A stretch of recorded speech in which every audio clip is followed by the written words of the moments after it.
Et bonjour les amis, bienvenue sur ma chaîne. L'assemblage du Pixie, émetteur-récepteur sur la fréquence 7.023 MHz. Et pendant que je prépare le montage, je vais vous donner quelques informations en rafale par rapport à cet appareil.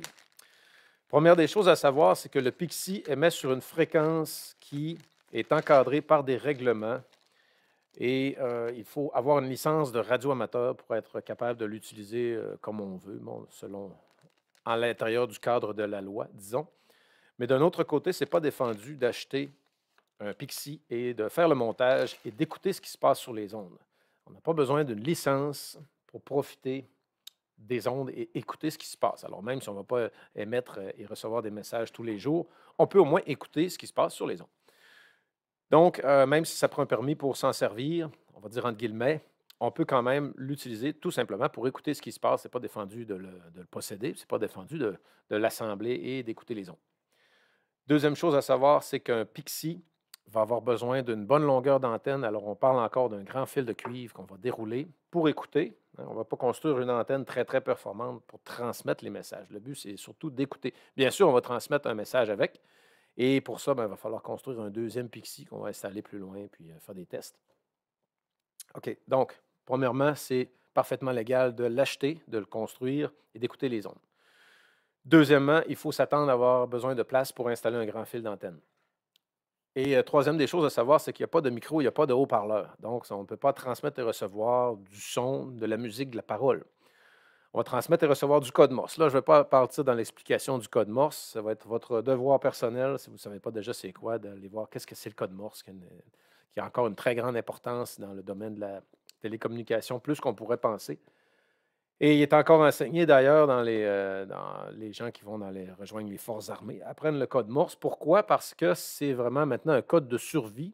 Quand on n'a pas accès à la radio traditionnelle, le walkie-talkie ou le CB ou n'importe quel ordinateur, et dans certaines situations, on peut survivre en utilisant le code Morse. Donc, on va faire notre petit montage. Vous allez remarquer, je vais déplacer la caméra maintenant. Et vous allez remarquer qu'il y a beaucoup de capaciteurs, petits capaciteurs en céramique. Et je remarque qu'ici, il va y avoir le connecteur qui va nous permettre d'envoyer notre signal sur lequel on va brancher un petit bouton. Et l'autre ici, ça va être notre sortie de haut-parleur, notre sortie de buzzer, si on veut. Et avec cette sortie-là, on va pouvoir se connecter sur cet autre appareil ici qui permet de transformer les lettres de code Morse en lettres d'alphabet ordinaire, supposément. On va aller voir des tutoriels quand ça va être le temps de faire ça. Mais pour l'instant, tout ce qu'on veut faire, c'est assembler le Pixie. Le Pixie est un émetteur radio qui travaille avec deux transistors. Alors, il y a un transistor qui va produire la fréquence radio qu'on veut, qui va produire l'oscillation. Et l'autre transistor va servir pour l'amplification du signal, pour le transformer en onde radio. Alors, si je regarde sur mon plan ici, j'essaie de trouver les transistors. Hein, ça doit être certainement un des montages, sinon le montage qui comportait le plus de soudure que vous allez trouver sur ma chaîne. Alors, je regarde mon transistor et ça dit 9018. Donc, c'est un S9018. Et si vous permettez, je vais regarder de proche. Et là, je vois qu'ils n'ont pas indiqué quel transistor va à quel endroit. J'ai trouvé Q1 et Q2. Donc, je peux présumer que Q1... Et si c'est deux transistors identiques, ben, j'imagine qu'ils ont pris la peine de ne pas l'indiquer sur le board parce que justement, ils sont identiques. Alors, si c'est un 80, lui, c'est un 80-50. Oh, alors, qu'est-ce qu'on pourrait faire? On a deux transistors différents sur notre plan. Juste ici. Alors, on voit que le 90-18, qui va être le module d'amplification du signal, je vois qu'il est juste ici, là, le 90-18. OK, il y a une connexion là, il y a une connexion là. 98, peut-être sur le plan de l'autre côté. Voyons voir sur le plan ici. Ah ah ah. OK, là, on a mis Q1 et Q2. Alors, vous voyez ici, Q1, c'est transistor 1. Q2, c'est transistor 2. Et si je regarde ici, s'ils ont été assez gentils, ils nous ont mis Q1. Alors, voyons, on a trouvé. Q1, c'est 90-18. Et Q1, ça se tombe à être celui-là qui est à gauche. Alors, si on suit le plan,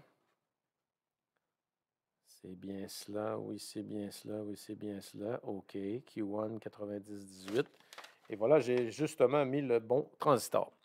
Donc, si on tient le board sur le sens où on peut le lire, j'imagine que c'est comme ça, avec les deux connecteurs ici, un pour envoyer le signal et un pour écouter le signal. Le Q1 va être ici, donc le 98 qui est là. Et l'autre qui était un 8050, qui va aller un petit peu à côté. 1, 2, 3. Voilà. Alors, vous voyez ici, j'ai placé le 9050, c'est lui. Et l'autre va être le 9018 qui va être là. Non, 8050 ici et l'autre 9018. Comme cela. Et vous voyez bien que le plat arrive sur le plat et le rond arrive sur le rond, n'est-ce pas? On est prêt à faire la première soudure. Dans le domaine des appareils radio, on retrouve deux catégories. La première catégorie, c'est les récepteurs RX. On désigne par la lettre RX. Et les récepteurs servent uniquement à recevoir des signaux.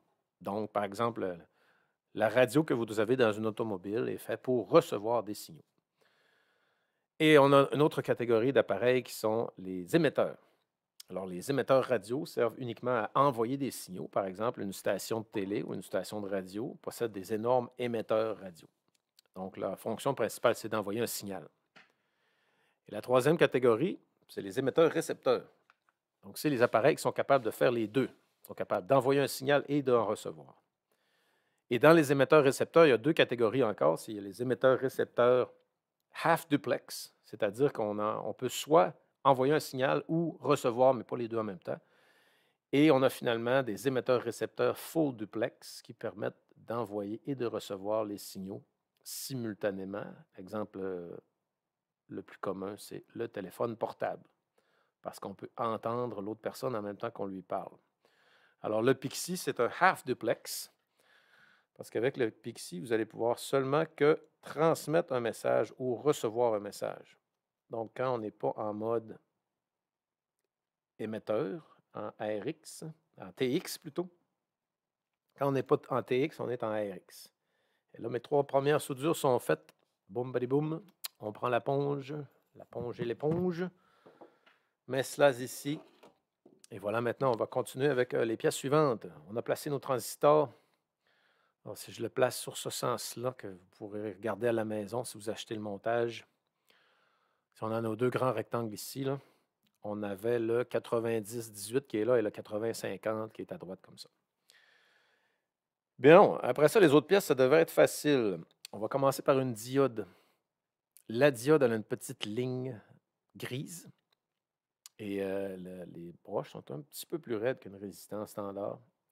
Broche d'aluminium. Alors, la diode a une petite ligne grise qui indique la gate. Alors, le courant va passer et sortir par la petite ligne grise, mais ne peut pas circuler sur l'autre sens. Donc, on plie notre diode en deux, comme suit. Et on va regarder, voir sur la diode si on a peut-être des chiffres pour différentes diodes. Si je regarde mon plan, là. Non. Capaciteur, R pour résistance. On va regarder notre plan de proche. Et normalement, il devrait avoir la petite ligne grise qui va nous indiquer l'emplacement exact de la diode. Alors, je vois ici qu'il y a beaucoup de capaciteurs. Ah, je pense que j'ai trouvé. Bon. Vous voyez ici sur le plan, là, il y a une flèche blanche. Je ne le montre pas à la caméra. Hein. Alors, vous avez une flèche blanche juste ici, là. Donc, le courant va aller au travers de la flèche. Autrement dit, la diode va se situer comme cela. Voyez-vous comme cela ici. OK, voici la diode.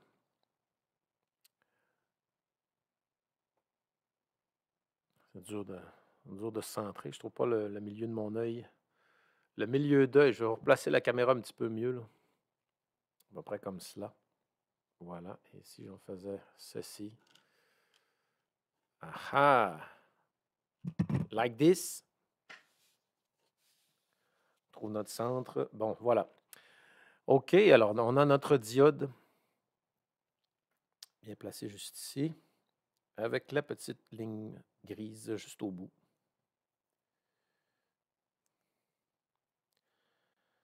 L'avantage du fil de cuivre, si vous voulez tout simplement écouter la radio et vous n'avez pas des intentions de transmettre du signal, on peut faire vraiment des choses super chouettes avec le simple fil de cuivre. Et l'avantage du fil de cuivre, un de ses avantages, c'est qu'on peut fermer la fenêtre dessus. Alors, on en trouve la fenêtre, on sort le fil de cuivre, allez l'accrocher à l'extérieur le plus haut possible.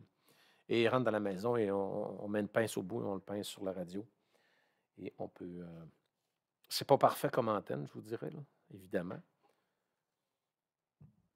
Mais c'est tout simplement pour écouter ce qu'il y a sur les ondes, par curiosité. Ça peut faire très bien l'affaire. OK. Là, ici, j'ai une composante.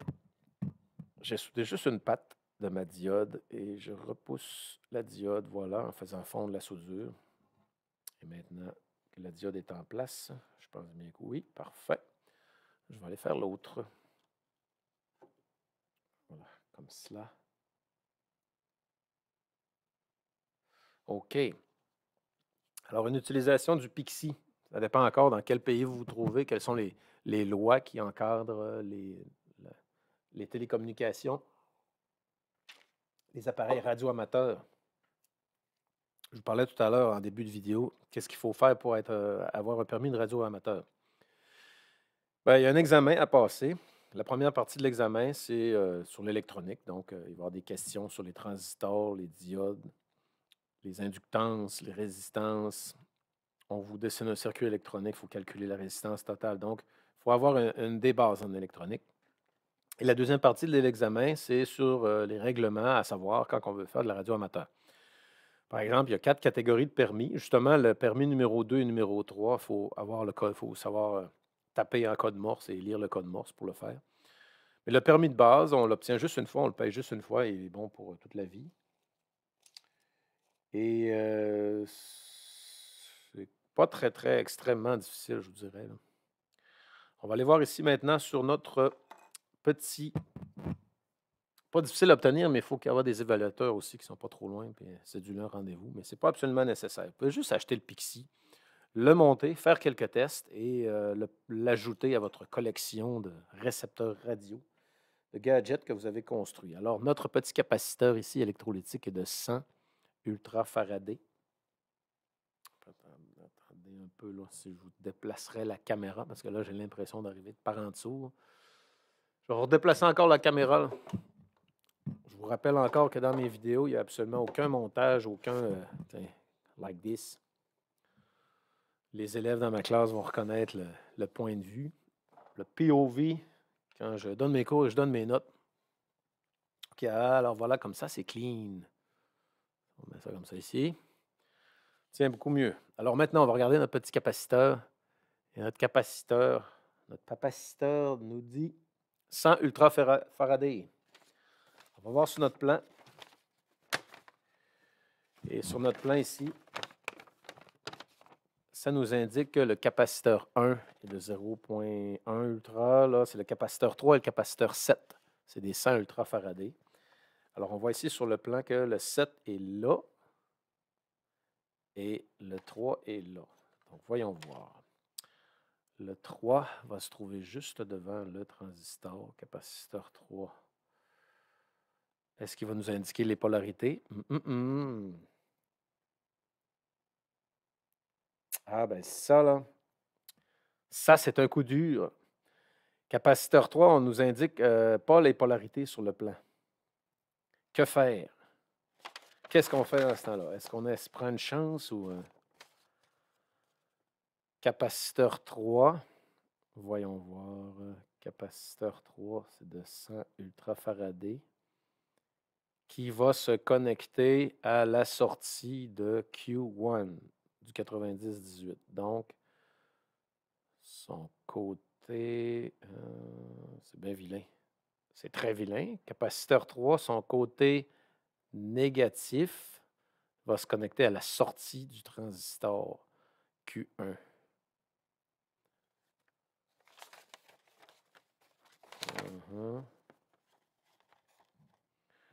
Oh.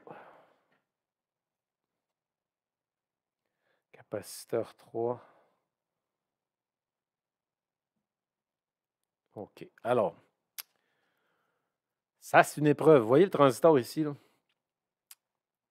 La patte à gauche, c'est l'émetteur. Au milieu, la base. Et au bout, le collecteur. Donc, le courant, c'est comme le robinet. La pine du milieu, c'est le robinet qu'on active. L'arrivée d'eau est à gauche, puis la sortie est à droite. Donc, si je dis que la sortie de ce transistor-là était connectée avec... Attendez qu'on voit notre plan, là. La sortie du transistor est connectée avec la partie négative. La sortie du capaciteur ici. OK, oui. Bon, on voit que le voltage ici, c'est la ligne en haut. Le voltage arrive par la résistance et la sortie du capaciteur est avec la sortie. Donc, ça voudrait dire que, si j'ai bien compris, il va falloir mettre la patte positive en bas, comme ça. Je vais placer mon micro. Il va falloir mettre la patte négative, va aller là, comme ceci. Donc, on va placer notre patte positive en bas et notre patte négative en haut parce que la sortie du capaciteur 3 va se connecter avec la sortie de lui. Comme l'indique le plan. Oui, effectivement. OK, c'est comme ça. Alors, on va prendre une chance. Et il y a une autre chose que vous pouvez faire aussi, c'est essayer d'espionner qu'est-ce qui se passe sur le modèle quand on va sur la page sur AliExpress. Vous pouvez regarder le plan en détail et essayer de trouver... Oh, attendez une minute. Ah ah! Ben voyons donc. Hé, la grosse erreur que j'aurais faite. Ha ha ha! C'est pas là du tout. Regardez, il est là. Capaciteur 3. Ah! Il me semblait aussi, je trouvais que c'était bizarre qu'il n'y avait pas un symbole rond. Bon, problème résolu. Alors, capaciteur 3, vous voyez, c'est là qu'il va finalement. Ouf, on a passé proche de faire une erreur et on a même les bandes grises ici qui nous indiquent la polarité. Bien, là, c'est beaucoup plus normal comme ça. Et je vais le placer ici. Mais vous voyez quand même la démarche que j'ai faite, c'est que j'ai dû regarder sur le plan. J'ai dû regarder dans la liste. Okay? Donc, ce n'est pas un projet qui s'adresse aux débutants. Et on m'avait demandé aussi de faire une vidéo qui parlerait des fers à souder.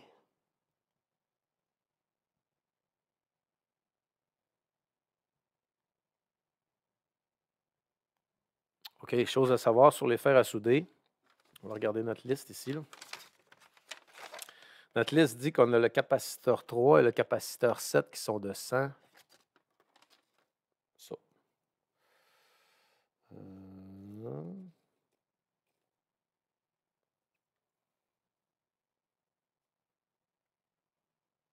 Capaciteur 7, où est-il? 2, 4, 1.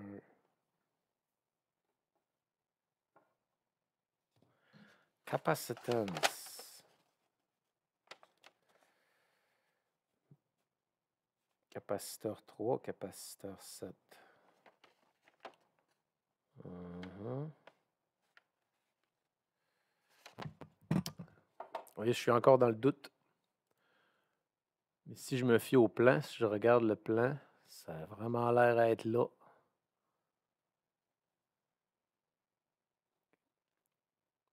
Si je regarde sur la photo, il a vraiment l'air à être là. Et là, ce que je veux faire, c'est que je vais vous ajouter la source pour la photo. Monitor Screen Capture. OK. Alors, si je vais ici et que j'essaie de regarder cette photo-là en gros plan, qui va être plus difficile. Oh, voilà. Alors, ça, on va rapetisser un peu cette image. Alors, vous voyez ici, capaciteur 3, c'est vraiment lui. Gros capaciteur. Gros capaciteur, et on dirait qu'il en manque un. Ah, est-ce que ça se pourrait? On va aller voir ce serait où le capaciteur 7. C'est 3, c'est 7.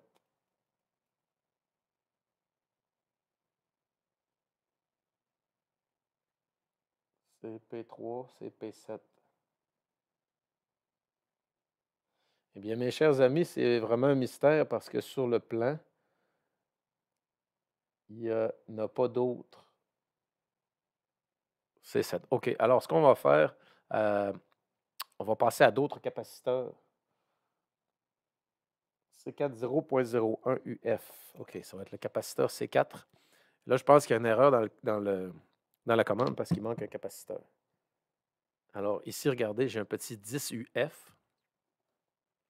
Un petit 10 ultra Faraday. Je vais rapetisser la fenêtre ici. Là.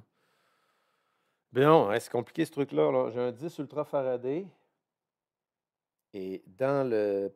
Ah, ben, c'est fou. Regardez.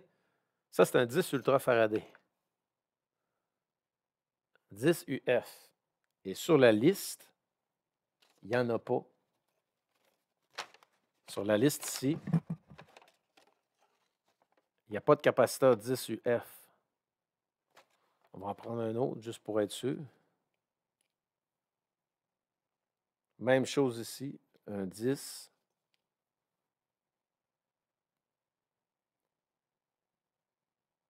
Et même chose ici, un 10. 10 ultra Faraday. Et nous en avons 3.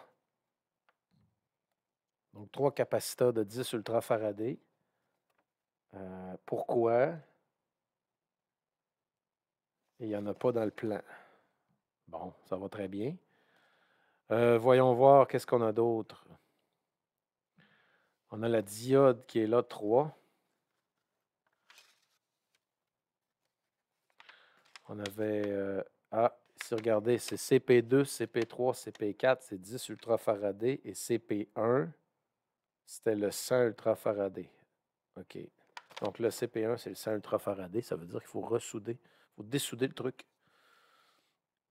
C'était pas tout simple.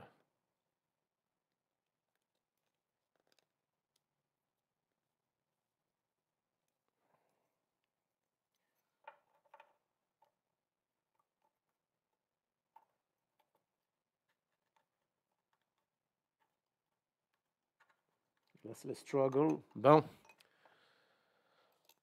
OK, alors allons-y encore avec notre liste. La liste ici nous dit que le CP1, c'est le capaciteur de 100 ultrafaraday et qui va ici en haut. Voilà, j'ai dû le dessouder, le ressouder. Ne faites pas les mêmes erreurs.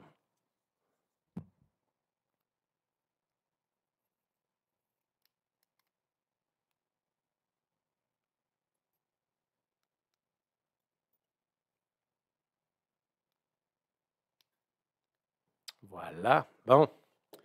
Au moins, les transistors sont à la bonne place et la diode est à la bonne place. Et là, on va aller vérifier que notre super diode, regardez comme ils l'ont mis ici. Là.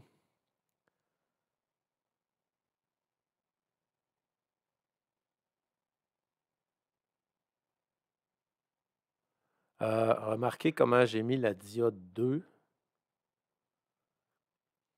Je l'ai mis au bon endroit, mais je l'ai couché sur le bord. Regardez ici, je vous agrandis le truc. Là. Sur la diode 2, là, qui est juste à peu près là, je ne l'ai pas mis couché, debout, je l'ai mis couché. C'est une autre façon de placer les pièces. Ça fait quand même. Il n'y a pas vraiment de différence. Et là, on va aller placer nos diodes de 10 ultrafaraday, c'est-à-dire CP2, CP3 et CP4. Donc, on va placer CP3 comme ça.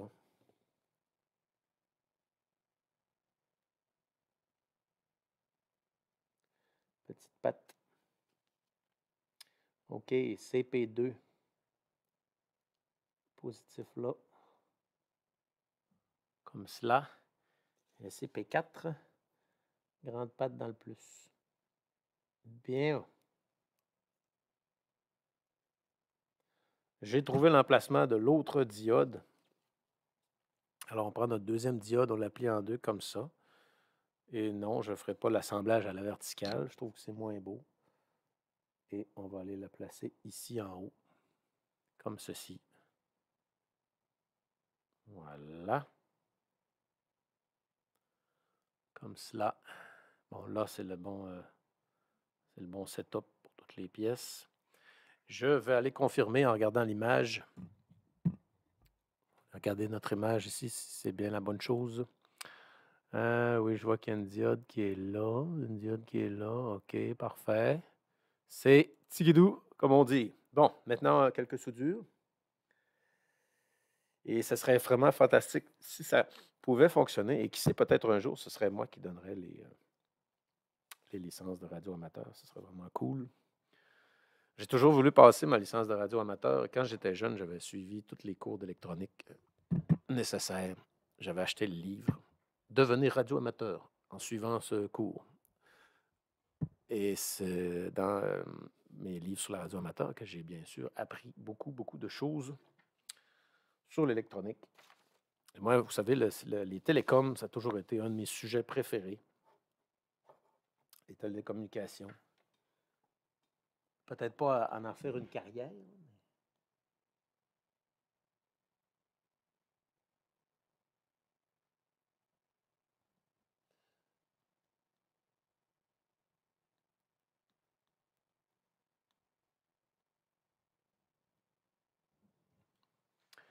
La chose la plus satisfaisante au monde, selon certains élèves.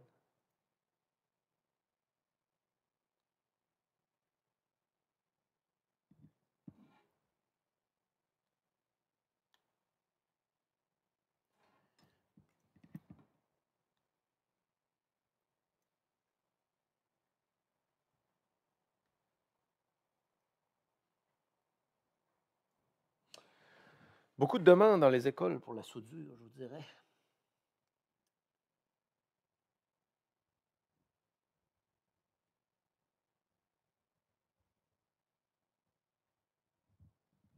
Mais il faut qu'il y ait des gens qui se portent volontaires pour faire ce genre de choses.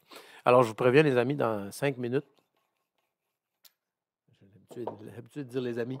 Hey, les amis, en 5 minutes, la cloche va sonner. Vous allez entendre notre fameux cloche d'école, le tocsin quotidien. Allez, bouge pas. Et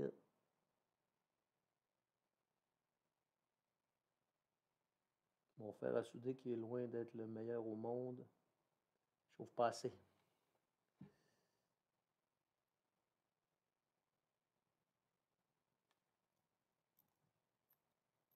Non, définitivement pas assez chaud. On va monter ça plus. On va monter ça à 345 degrés. On va être obligé de chauffer. OK, les soudures sont laides. C'est laid. Très laid.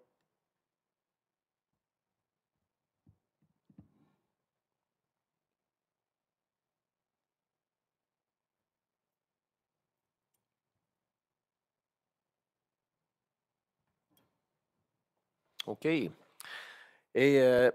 si vous voulez faire des activités dans votre école, là, je m'adresse aux personnes qui ont accès à aller faire des choses dans les écoles avec les jeunes.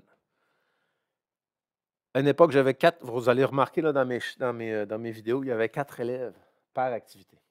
On faisait la fameuse mouche où on soude tous les composantes directement sur une chip 555. 4 élèves, c'est le top. Mais une fois que les élèves savent souder, vous pourriez montrer à 6 ou à 8 ou peut-être à 10. Bien sûr, si vous avez l'espace, parce que moi, sur la table que j'utilise là-bas, au départ, j'avais calculé que ce serait une table qui ferait bien pour 4 personnes, mais j'aurais dû la faire plus longue. Si elle était au moins un pied plus long, on pourrait être 4, mais là, 3, c'est suffisant. Pour diminuer au maximum les chances de brûlure. Et ça fait un endroit plus. Ça fait plus luxueux. Hein, les personnes qui viennent, les jeunes qui viennent ont plus d'espace. Donc, alors, on est rendu à maintenant consulter notre petit plan. Et on va regarder ici, on va poser nos résistances. Voilà. Les résistances, il va falloir aller chercher nous aurons besoin du multimètre. Alors, j'ai 3 résistances ici d'un bon calibre. Des choses qu'on peut poser sans se poser de questions. C'est le chip socket que voici. On trouve la coche dans le chip socket et on va aller le poser. Oups. Et on va aller le poser. Poser. Là. Tadam! Juste ici. On le tient avec un doigt. De l'autre côté, on ramène les pattes vers l'intérieur. Ça peut être l'extérieur aussi, là, c'est votre choix. Je ramène toujours vers l'intérieur. Parce qu'il y a moins de chance. D'habitude, il n'y a pas de pièce du circuit qui circule en dessous. Et voilà, j'ai remis les pattes à l'intérieur. Et on va faire la petite soudure. Et cette chip qu'on va poser, c'est la chip LM. C'est un amplificateur audio.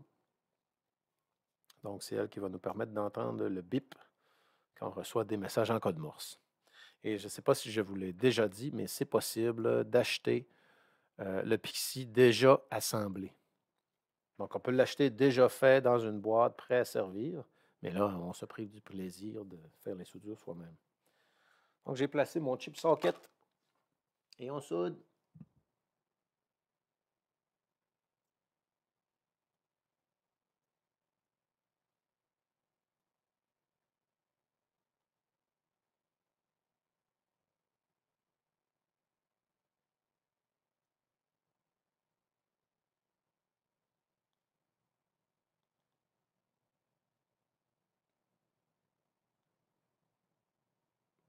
OK. Éponge, éponge, éponge, éponge. Voilà. Maintenant, qu'est-ce qu'on pourrait poser? On pourrait poser le buzzer. Alors, devinons où est-ce qu'il va se trouver. Un beau grand rond. Un beau grand rond. Où est-ce que ce serait? Je ne le vois point. OK, je pense qu'il est là.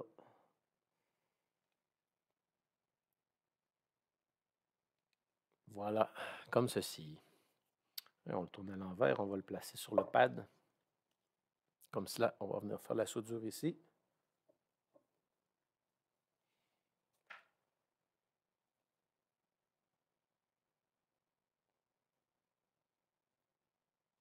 One.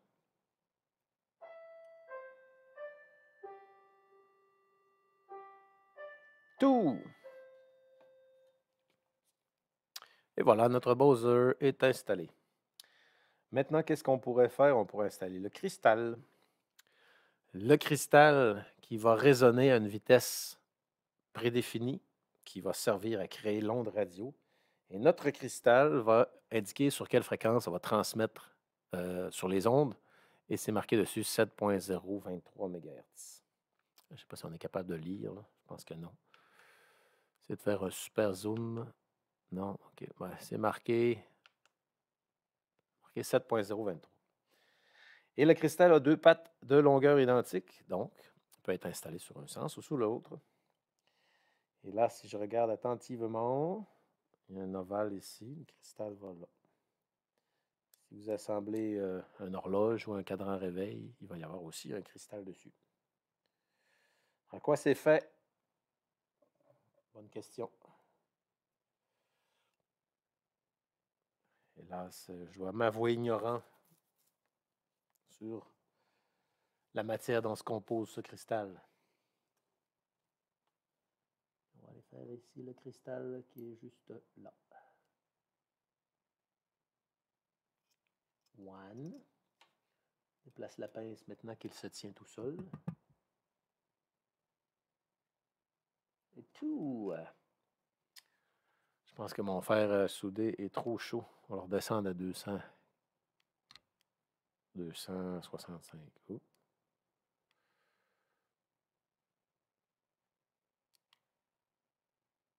Non.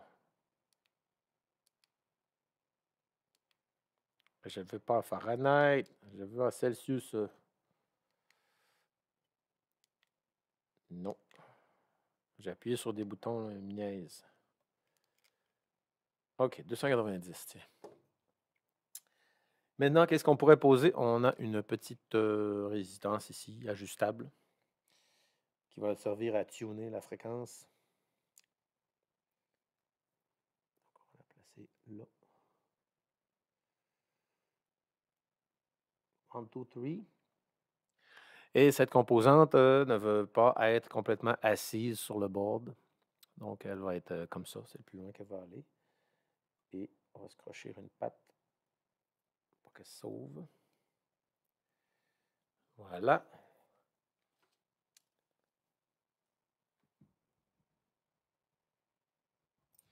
Ben, juste une petite goutte d'étain. On reprend le gadget et en appuyant dessus, on va être dû pour la coupe de cheveux. En appuyant dessus, on fait fondre l'étain. Voilà, tout est redevenu en place. Et maintenant, il nous reste 2 soudures.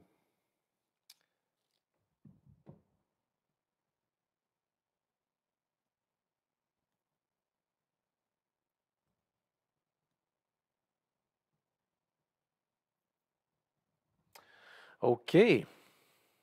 Donc, on est rendu ici après 35 minutes de travail et d'exploration du manuel d'instruction. En fait, qui n'est pas un manuel d'instruction, c'est simplement un plan qu'il faut savoir lire. Ça ressemble à ça. Et on pourrait, d'ores et déjà mettre notre chip d'amplification. On va regarder où se trouve la notch. Voilà, si la notch est là, ça va comme ça. En prenant grand soin de ne pas briser des pattes.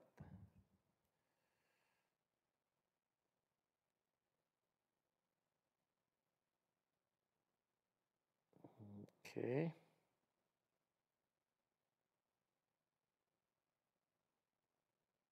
Donc, parfait. Parfaite installation du premier coup.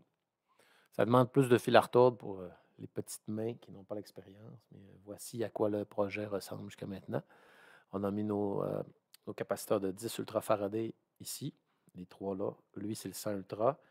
Lui, c'est le transistor 90-18, je crois. Et lui, c'est le transistor 80-50. Notre buzzer est installé ici avec la patte plus longue vers la droite sur l'image. Et on a installé notre petite résistance ajustable ici. OK, en fait, le plan, il faut le tenir comme ça, parce que si on regarde sur le plan est comme ça, voici. Comme ceci. OK, on rajoute une autre pièce. Cette fois, ça va être... il nous reste plein de petits capaciteurs céramiques. Alors, j'ai un 103 ici entre les mains. On va faire le tour de nos capaciteurs 103. Capacitance. Le 103 est un capaciteur de 0,01 ultrafaraday. Fait que c'est C2, C4, C8 et C11. Donc, C2, C4, je sais qu'il y en a un là. Donc, c'est lui qui est écrit 103. On va le mettre juste à côté du transistor 8050 ici. Et en face de lui, il y a le C2. Alors, de chaque côté du transistor 8050, on place un petit capaciteur. Voilà, comme ça. Alors, j'en ai un ici, j'en ai un à l'autre côté. Et avant d'aller plus loin, on avait dit C4, C2, C4, C8 et C11. Si je regarde mon capaciteur là, on va essayer d'attraper toutes les 103 tout de suite. Non, c'est pas lui. Non, c'est pas lui. Capaciteur 103, voilà, C8.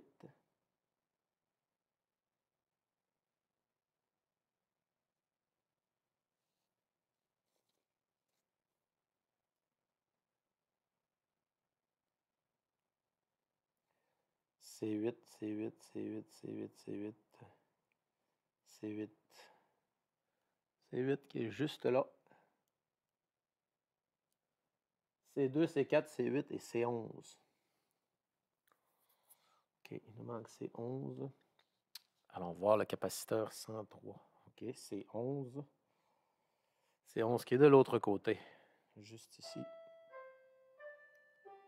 Voilà. Alors, les capaciteurs sur lesquels c'est écrit 103, il y en a un de chaque côté du transistor ici. Il y en a un à côté, juste ici. Et il y en a un juste là. Et avant de continuer, je vais aller chercher la pince pour faire la coupe de cheveux. Alors, je vais revenir. C'est 5 secondes. C'est sur mon bureau de travail. Ma table de travail numéro 2. Alors, pince pour la coupe de cheveux. Alors, voilà la pince, la fameuse pince pour les coupes de cheveux.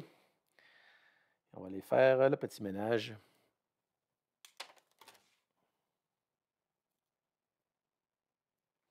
Ah, on peut faire les soudures avant, pour mettre ça la tête en bas, puis tout s'en va. Eux autres, il va falloir leur crocher une patte pour qu'ils s'ouvrent, pour qu'on puisse souder. Ça veut dire, il ne faut pas qu'ils s'ouvrent, tiens, ces deux. Crocher une patte. Ça, c'est fait. Et ensuite, de chaque côté du transistor, il y en a un. Avec lui, petit croche. Et l'autre à côté aussi, que je ne peux pas atteindre parce que je n'ai pas fait la coupe de cheveux. Alors, allons-y pour la coupe de cheveux. Je vais faire ça hors de l'écran pour être proche de mes yeux. Sinon, je ne verrai pas ce qui se passe.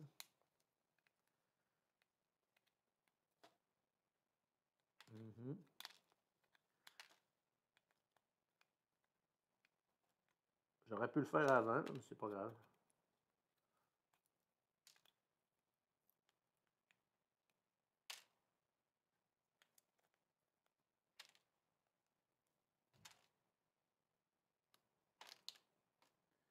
Ça s'en vient, ça s'en vient. Bon, enfin, j'ai de la place. Je peux travailler autour de mon transistor. Voilà. Alors, tadam! Coupe de cheveux. Et là, je vois très bien où sont tous mes capaciteurs. Je vais pouvoir faire mes soudures. Avant de souder, je déplace mon microphone. Je vous rapproche la caméra un petit brin pour vous montrer la super méga technique. Tiens, et on fait un zoom. OK. Est-ce qu'à l'écran, ça a l'air bien? Oui, parfaite chose. Je vais peut-être mettre un petit peu plus haut comme ça. Bon, maintenant, faisons les soudures des capaciteurs. C'est le C2, C4, C8, C11.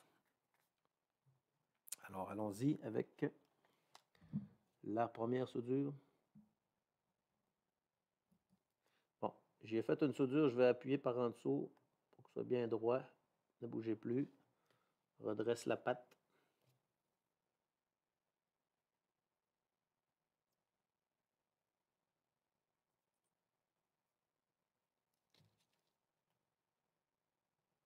OK, ça c'est pas mal, ça c'est pas mal. Bon. Allons-y pour l'autre. Sans brûler le micro, bien sûr.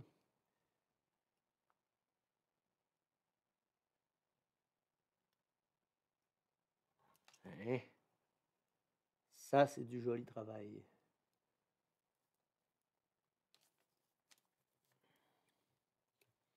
Maintenant, on va s'installer de l'autre côté.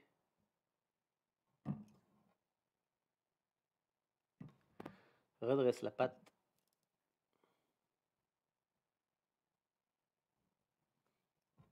Et finalement, le dernier capaciteur céramique. Bien. OK, coupe de cheveux maintenant.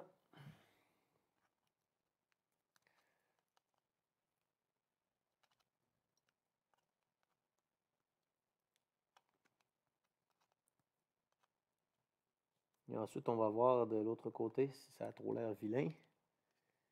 Si ça n'a pas trop l'air vilain.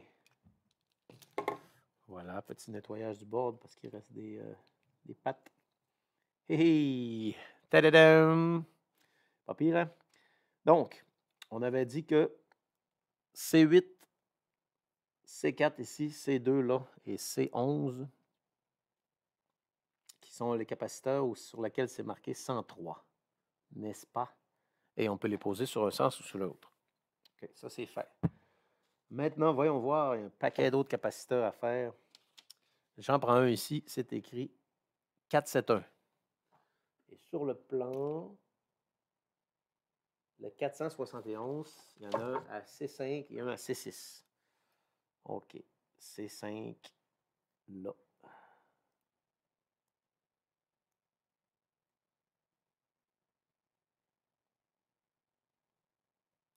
Et là, je vois qu'il y a R6. R6, c'est un C6, OK. C5, c'était là. C6. C5, C6, c'est un 470. On va trouver l'autre. C'est écrit 470. Non, pas lui. Non, pas lui. Non, pas lui. 471, hein? 471, c'est bien cela. Oui, c'est bien cela. 471. Allons-y. Un comme ça, un comme ça. Tadam! Alors, ça va être les deux ici. On va leur crocher une patte chacun. Voilà, comme cela. Et on place ça ici. Et on est prêt à faire nos soudures. Un petit coup d'éponge.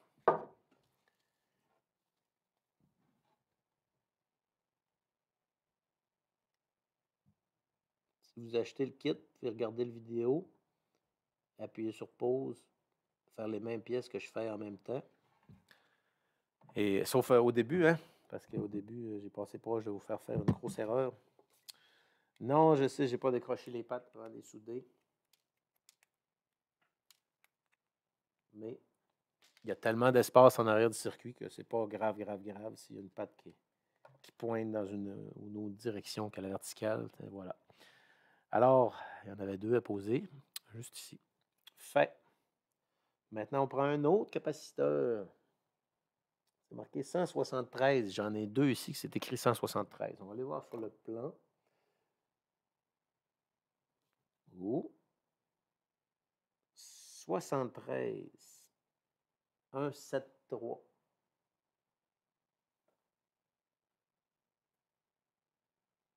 Alors, c'est pas un 1, je pense que c'est un 4. 4, 7, 3 sur le plan. D'accord, c'est C9, C10. OK. Donc, ça finit par 73. Sur le plan, il y a 473. C9, C10. Je vois que C9 est là.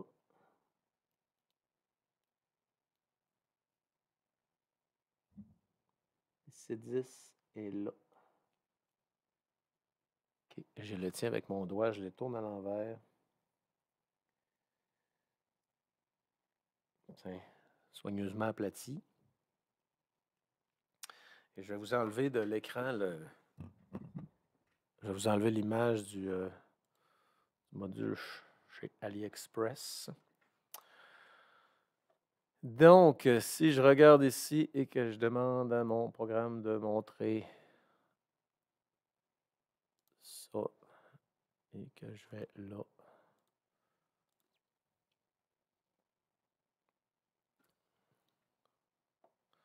Il est 15h20, ça a quand même pris, ça doit faire combien de temps qu'on fait notre vidéo? Au moins 1 heure.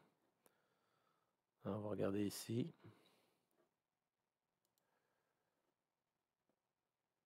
OK.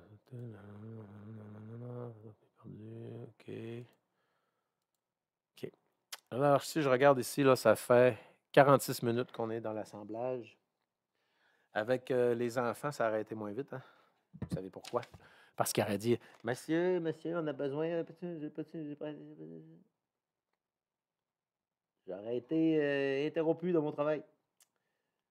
Mais sûrement que peut-être que certains de mes élèves, je ne sais pas qui encore, parce que c'est la première fois moi-même que je fais le montage, en fait.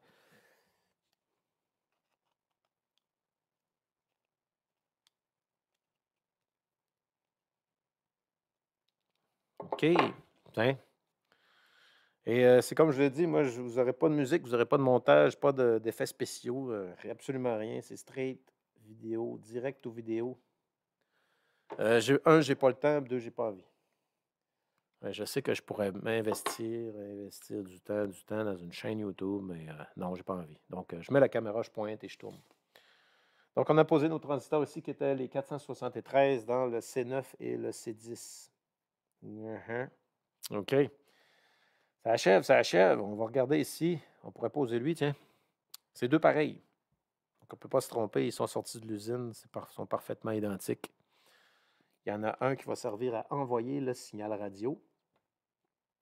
Et le deuxième va servir à écouter le signal radio. Donc, ce n'est pas des prises c'est pas des prises de micro, certainement. Alors là, voilà, ça va comme suit. Et on va poser les deux, bien sûr. Tant qu'à faire.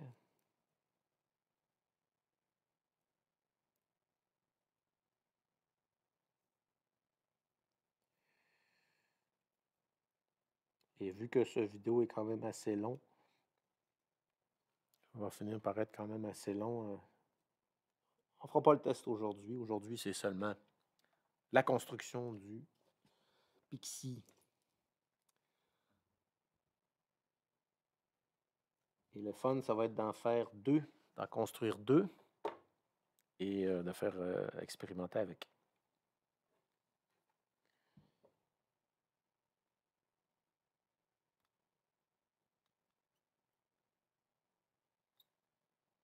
C'est sûr qu'on va les tester, mais de toutes les choses que je pourrais faire de ma journée, envoyer des signaux en code Morse est plutôt loin dans la liste. Si la radio amateur devient votre hobby préféré, alors vous allez pouvoir commencer à monter une collection de contacts. Parce que le but de l'appareil n'est pas vraiment d'envoyer et recevoir des messages sur une base régulière, c'est plus pour établir un contact. Et on collectionne les contacts.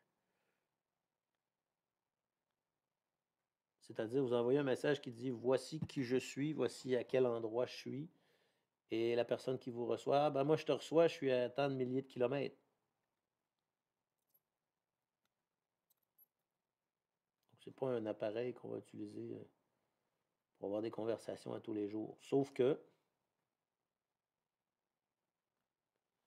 s'il se passe quelque chose et la téléphonie cellulaire cesse de fonctionner, si demain matin, il y a un grave problème au niveau des satellites, eh bien, on va pouvoir encore se communiquer avec ce genre d'appareil. Là, vous allez remarquer ici, mes deux soudures sont proches. J'essaie de ne pas aggraver la situation. OK, tout a l'air beau pour ça. Donc, le but de tout cela, ben, c'est bien sûr avoir un super petit loisir. On construit quelque chose, on assemble quelque chose. Hein. Quand on est plus petit, on a les blocs Lego et les mécanos. Moi, j'ai un 104. Et notre 104, il y en a juste une place pour en mettre un. C'est à C1, capaciteur 1, qui se trouve là.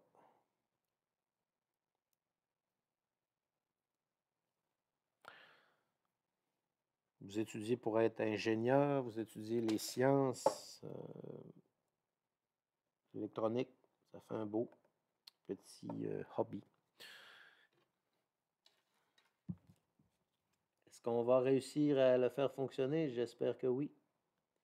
Est-ce qu'on va réussir à capter des messages? J'espère que oui aussi. Et là, je fais fondre tout simplement les soudures qui étaient déjà là en place. Pour que le contact se fasse de façon absolument parfaite. On va y aller avec notre éponge. Et allons-y pour... Voilà. Alors, c'était notre capaciteur 1,04. Qu'est-ce qu'on va retrouver maintenant? Voyons voir, quelle est cette pièce? Capaciteur 473. Capaciteur 471. On va commencer par le 471. Le 471, c'était C5 et C6.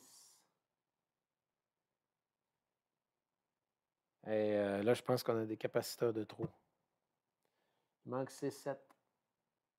C7, c'était 100 picofarads. C'est un 101. On va les voir ici. OK.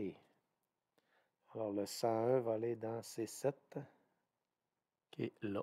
Ça, c'est le petit 101 qui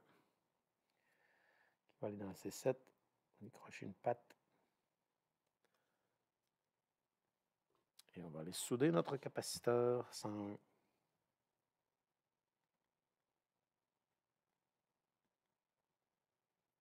Voilà, c'est fait. On prend un autre capaciteur. Lui, c'est marqué 473 dessus. On va le mettre de côté, on les a posés.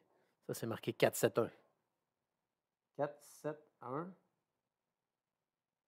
C'était C5 et C6. C'est pas fait, C5, C6. Capaciteur 5. Ouais, capaciteur 5, c'est fait. Capaciteur 6, 471. C'est fait. On a des capaciteurs de trop, on dirait bien. Alors, notre petit capaciteur juste ici, qu'est-ce qu'il nous dit? Il nous dit 101. Bon, allons voir sur le plan, les 101, c'est C3 et C7. Donc, capaciteur 3. Capaciteur 3, le 101 qui va aller juste là. Et voilà. Pliage. Pliage fait. On fait sa soudure. OK. On dirait bien que le kit comportait 2 capaciteurs de trop. Ce qui n'est pas rarissime dans les kits que j'ai reçus. Je vais replacer le micro. C'est pas rarissime que je reçois des kits avec une ou deux pièces de trop. Des fois, ça arrive. J'imagine que la personne qui a assemblé le kit devait être fatiguée à cette heure-là. OK, on y va.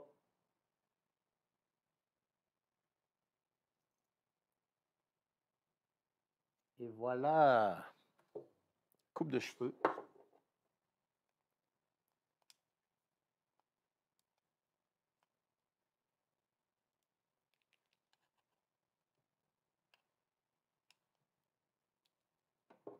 Bien. Voyons maintenant pour les résistances. On a une trolley de résistance à installer. Il nous reste encore un petit capaciteur ici. Que c'est écrit 101. Alors, si je me fie au plan, le 101, c'était C3 et C7 et il n'y en a pas d'autres. Donc, tant pis. Et maintenant, qu'est-ce qu'on doit placer? On a un paquet de résistances. Oh, il nous restait une diode ici. Regardez cette diode avec la petite barre noire qui remplace la barre grise. Et le kit nous dit que... OK. Alors, le kit ici nous dit dans les diodes D, il y a une seule diode de ce type-là. C'est une 4148 et c'est la diode 3. Alors, la diode 3, D3, D3 se trouve juste ici. Et je pense que celle-là, on va la mettre à la verticale. Fait qu'on va la plier comme ça. Il y a une tige qui reste droite. Et on va aller la poser comme ceci. Voilà. Comme ceci dans D3. Ding. Voici notre diode D3 comme cela. On met le tout à l'envers. Et j'ai hâte de voir s'il y a des résistances qui sont identiques. On dirait que non. Pas de résistance identique. Voilà pour la diode. Bien. Alors maintenant, qu'est-ce qu'on va faire? Qu'est-ce qu'on pourrait poser? On a des petits capaciteurs céramiques de trous. Avant d'aller faire les résistances, parce qu'il faut les mesurer, on va aller poser ce petit gadget-là ici. Comme cela. Et celui-là, on va l'installer simplement sur le pad. Ou peut-être on va être capable dans les pinces, là, genre comme ça. Oui, et là, on va pouvoir en souder un seul.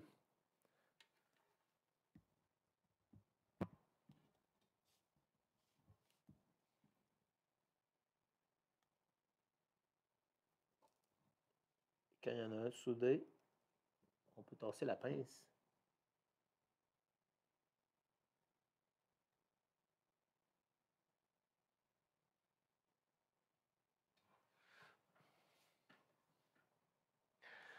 Yes, sir. Excellent. Excellente réponse. On met le petit carré au milieu. Placer la caméra, voilà, comme cela. OK. Et notre deuxième, on va aller chercher ici et la placer là. Croche un peu, c'est pas grave.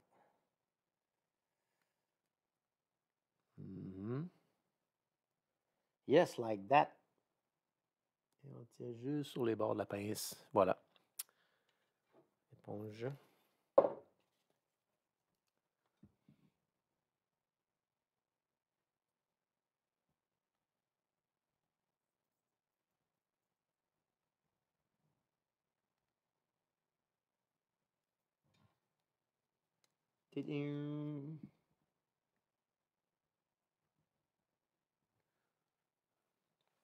Puis mon centre est là. Tiens, c'est pas dégueu. Ok, l'autre est un petit peu croche, ça m'énerve. Alors, je vais le forcer avec mes doigts. Faire chauffer. Tiens. Tadam! Donc, voici à quoi notre projet ressemble après 1 heure et 24 secondes. Just like that. OK. Alors, si je regarde bien, là, je remarque que tout ce qui reste, c'est des résistances. Mhm. Et il y a aussi des inductances. C'est ça que je ne comprends pas, c'est que dans les pièces qui restent, il n'y a pas l'air d'avoir d'inductance. Je vais retourner quand même sur ma page d'AliExpress. AliExpress. Sur ma page ici, et parce que je veux aller voir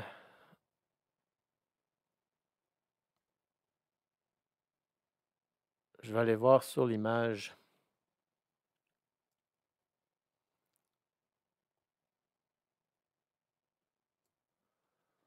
Non, pas ça. Je vais aller voir sur l'image. Qu'est-ce qu'on a comme capacitance? Parce que normalement, une capacitance, c'est une bobine. Ouais. Là, je regarde le plan ici, là. Et ah, OK, c'est eux autres. Ouais, c'est ces grosses-là. Donc, nos 3 ici, on les a désignés comme étant des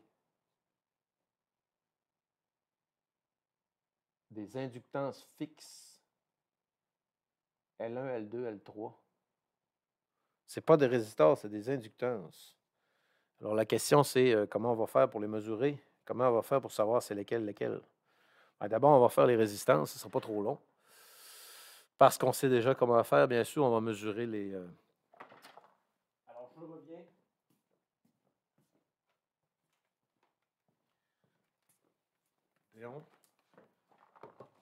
En plaçant le multimètre ici.